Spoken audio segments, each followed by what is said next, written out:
اللہم صلی علی محمد۔ بسم اللہ الرحمن الرحیم۔ شروع اللہ کے نام سے جو بڑا مہربان اور نہایت رحم والا ہے۔ حضرت صلی اللہ علیہ وآلہ وسلم پر وحی کا ابتدائی دور اچھے سچے پاکیزہ خوابوں سے شروع ہوا۔ خواب میں جو کچھ دیکھتے وہ صبح کی روشنی کی طرح صحیح اور سچا ثابت ہوتا۔ پھر من جانب قدرت آپ تنہائی پسند ہو گئے اور آپ صلی اللہ علیہ وآلہ وسلم نے غار حرا میں خلوت نشینی اختیار فرمائی اور کئی دن اور رات وہاں مسلسل عبادت اور یاد الہی و ذکر و فکر میں مشغول رہتے۔ جب تک گھر آنے کو دل نہ چاہتا توشہ ہم لیے ہوئے وہاں رہتے۔ توشہ ختم ہونے پر ہی اہلیہ محترمہ حضرت خدیجہ رضی اللہ عنہا کے پاس تشریف لاتے اور کچھ توشہ ہمراہ لے کر پھر وہاں جا کر خلوت گزین ہو جاتے۔ یہی طریقہ جاری رہا یہاں تک کہ آپ پر حق منکشف ہو گیا اور آپ غار حرا میں قیام پذیر تھے کہ اچانک حضرت جبرائیل علیہ السلام آپ کے پاس حاضر ہوئے اور کہنے لگے کہ اے محمد پڑھو۔ آپ فرماتے ہیں کہ میں نے کہا میں پڑھنا نہیں جانتا۔ آپ صلی اللہ علیہ وآلہ وسلم فرماتے ہیں کہ فرشتے نے مجھے پکڑ کر اتنے زور سے بھینچا کہ میری طاقت جواب دے گی، پھر مجھے چھوڑ کر کہا کہ پڑھو۔ میں نے پھر وہی جواب دیا کہ میں پڑھا ہوا نہیں ہوں۔ اس فرشتے نے مجھ کو نہایت ہی زور سے بھینچا کہ مجھ کو سخت تکلیف محسوس ہوئی۔ پھر اس نے کہا کہ پڑھ۔ میں نے کہا کہ میں پڑھا ہوا نہیں ہوں۔ فرشتے نے تیسری بار مجھ کو پکڑا اور تیسری مرتبہ پھر مجھ کو بھینچا کہ مجھے چھوڑ دیا اور کہنے لگا کہ پڑھو اپنے رب کے نام کی مدد سے جس نے پیدا کیا اور انسان کو خون کی پٹکی سے بنایا۔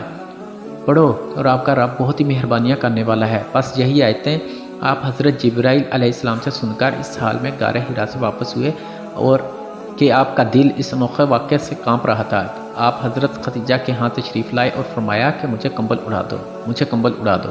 لوگوں نے آپ کو کمبل اڑا دیا۔ جب آپ کا ڈر جاتا رہا تو آپ نے سوچا محترمہ حضرت خدیجہ رضی اللہ عنہا کو تفصیل کے ساتھ یہ واقعہ سنایا اور فرمانے لگے کہ مجھ کو اب اپنی جان خوف ہو گیا ہے۔ آپ کی اہلیہ محترمہ حضرت خدیجہ رضی اللہ عنہا نے آپ کی ڈھارس بندائی اور کہا کہ آپ کا خیال صحیح نہیں ہے، خدا کی قسم آپ کو اللہ کبھی رسوا نہیں کرے گا۔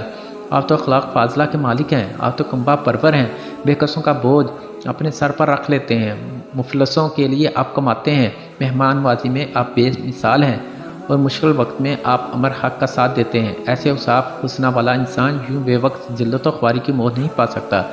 پھر مزید تسلی کے لیے حضرت خدیجہ رضی اللہ عنہا آپ صلی اللہ علیہ وآلہ وسلم کو ورقہ بن نوفل کے پاس لے گئیں جو ان کے چاچا زاد بھائی تھے اور زمانہ جاہلیت میں نصرانی مذہب اختیار کر چکے تھے اور عبرانی زبان کے کاتب تھے۔ چنانچہ انجیل کو بھی حسب منشائے خدا بندی عبرانی زبان میں لکھا کرتے تھے۔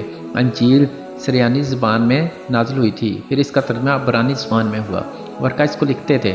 وہ بہت بوڑھے ہو گئے تھے جہاں تک کہ ان کی بنائی بھی رخصت ہو چکی تھی۔ حضرت خدیجہ رضی اللہ عنہا نے ان کے سامنے آپ کے حالات بیان کیے اور کہا کہ اے چاچا زاد بھائی اپنے بھتیجے محمد صلی اللہ علیہ وآلہ وسلم کی زبانی ذرا ان کی کیفیت سن لیجئے۔ وہ بولے کہ بھتیجے آپ نے جو کچھ دیکھا ہے اس کی تفصیل سناؤ۔ چنانچہ آپ صلی اللہ علیہ وآلہ وسلم نے از اول تا آخر پورا واقعہ سنایا، جسے سن کر ورقہ بے اختیار ہو کر بول اٹھے کہ یہ تو وہی ناموس معزز رازدان فرشتہ ہے جسے اللہ نے حضرت موسیٰ علیہ السلام پر وحی دے کر بھیجا تھا۔ کاش میں آپ کے اس عہد نبوت کے شروع ہونے پر جوان عمر ہوتا، کاش میں اس وقت تک زندہ رہتا جب کہ آپ کی قوم آپ کو اس شہر سے نکال دے گی۔ رسول کریم صلی اللہ علیہ وآلہ وسلم نے یہ سن کر توجہ سے پوچھا کہ کیا وہ لوگ مجھ کو نکال دیں گے حالانکہ میں تو ان میں صادق و امین و مقبول ہوں؟ ورقہ بولا ہاں یہ سب کچھ سچ ہے، مگر جو شخص بھی آپ کی طرح امر حق لے کر آیا لوگ اس کے دشمن ہی ہو گئے ہیں۔ اگر مجھے آپ کی نبوت کا بوزمانہ مل جائے تو میں آپ کی پوری مدد کروں گا۔ مگر ورقہ کچھ دنوں کے بعد انتقال کر گئے، پھر کچھ عرصہ تک وحی کی آمد موقوف رہی۔